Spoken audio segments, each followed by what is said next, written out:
Happy Preparation Day, my faithful family. Peter Michael Gibbs here.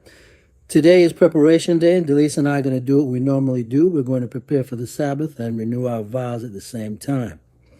Last Sabbath, Delise and I attended a Sabbath service, by a beloved pastor that we know.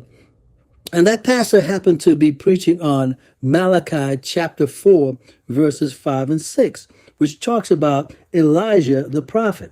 Behold, I will send you Elijah the prophet before the coming of the great and dreadful day of the Lord.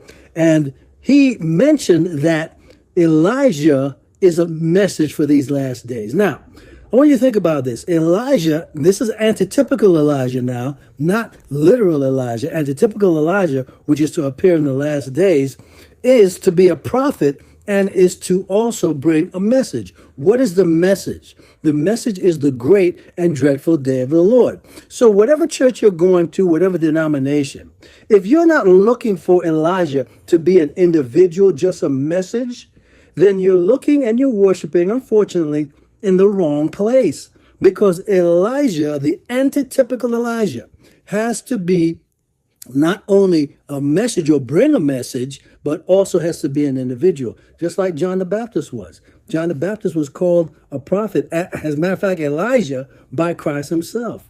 So this is not trying to say to anybody who Elijah is. We don't know who Elijah is. I don't know who Elijah is. As a matter of fact, we don't care who Elijah is.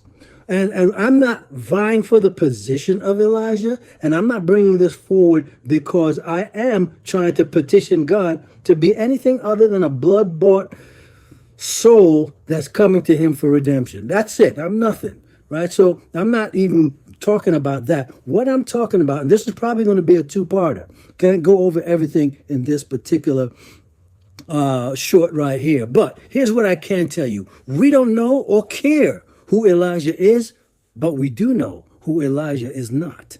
And Elijah cannot be anybody who does not exhibit the characteristics of Christ 100%. That individual may not be perfect, but they do exhibit the characteristics of Christ. And what are Christ's characteristics? That individual has to be loving, merciful, compassionate, kind, forgiving, humble, obedient, generous, patient, wise, peaceful, holy, just, joyful, faithful, in order to fulfill the prophecy of Elijah, or to be Elijah the prophet. Go to part 2 because we had to do this in 2 parts. Go over there.